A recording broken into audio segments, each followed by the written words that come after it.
Hi, my name is Sarah O'Neill, and this is my research paper presentation over the American popular music influences on Native American culture.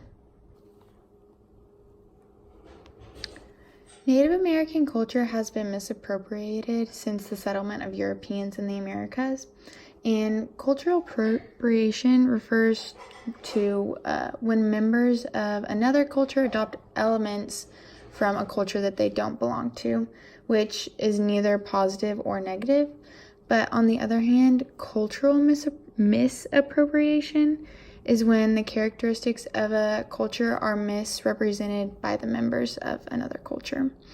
And aspects of American Indian culture are often misconstrued and marginalized through things like Halloween costumes, first Thanksgiving performances, Indian face paint, and even mascots.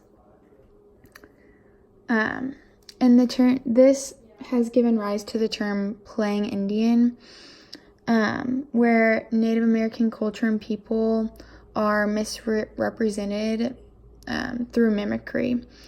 And while most of the time, whenever Americans play Indian, their goal is to celebrate Native Americans and not harm the history, but a lot of times their efforts lack authenticity. And Native American stereotypes derived from old-time roles played in media by non-natives in red face, which is similar to blackface. And this happens specifically in American popular music, which is what this presentation is about. And the term singing red face occurs when a person not of Native American descent conforms to a racial archetype of Native Americans while singing.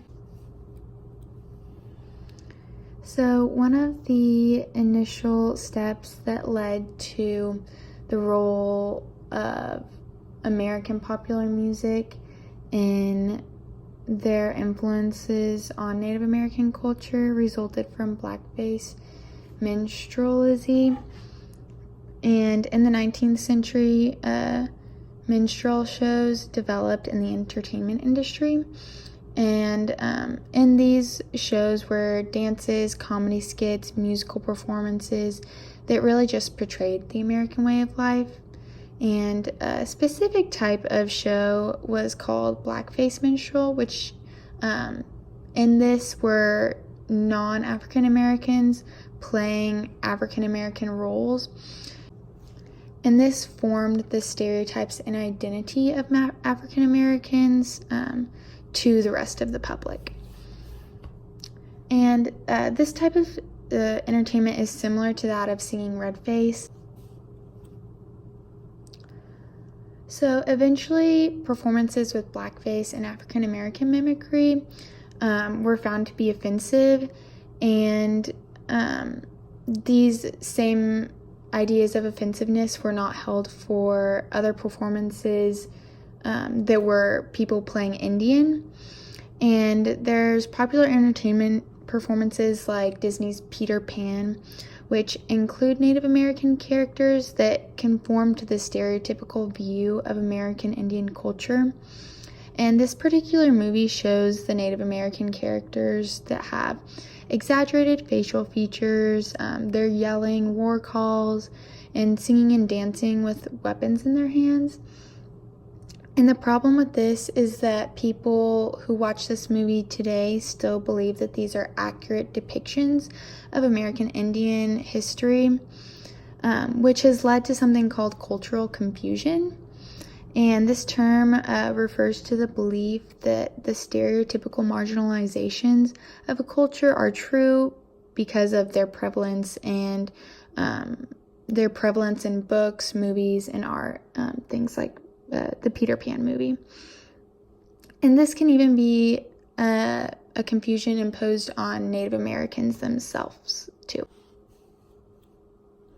So another result of cultural misappropriation in the media is racial antipathy.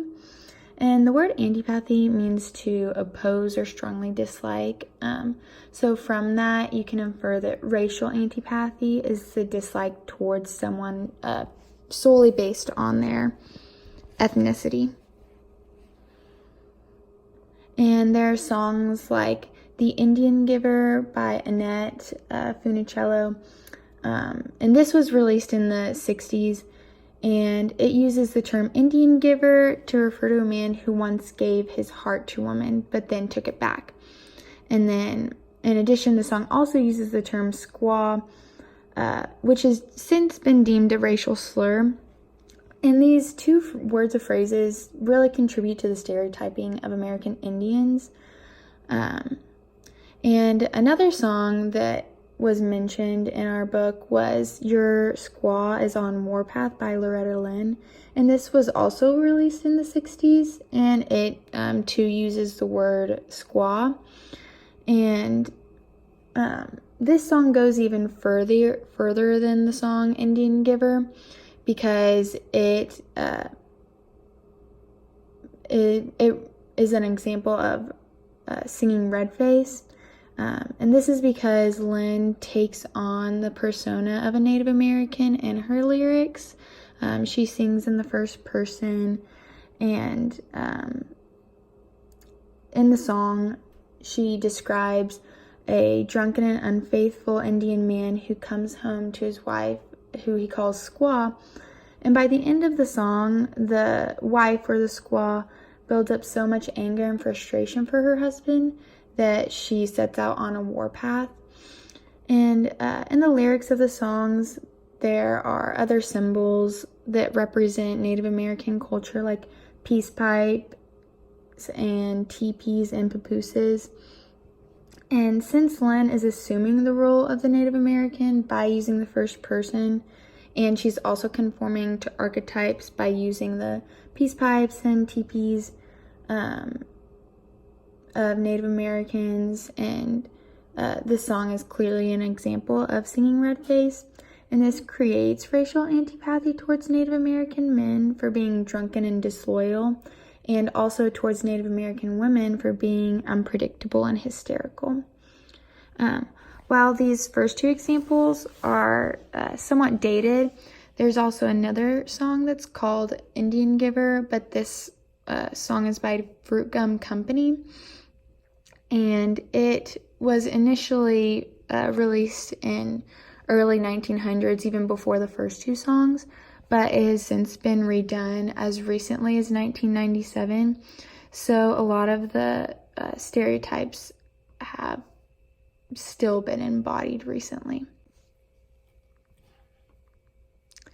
American popular music and media have also led to something called idealized sympathy towards Native Americans. And idealized sympathy refers to the sympathy towards the stereotyped idea of a Native American, not the actual Native American. And the transition to overly sympathetic songs from the previously insensitive ones still proves harmful, despite the helpful intentions, because they're still have the cultural stereotypes and marginalizations from before. So, in conclusion, now people are more knowledgeable about stereotypes centered around Native Americans and more equipped to point out the inaccuracies in music. But American popular music and media have contributed to the cultural misappropriation of Native Americans, which has in turn led to other injustices toward the Native Americans, including racial antipathy, idealized sympathy, singing red face, and cultural confusion.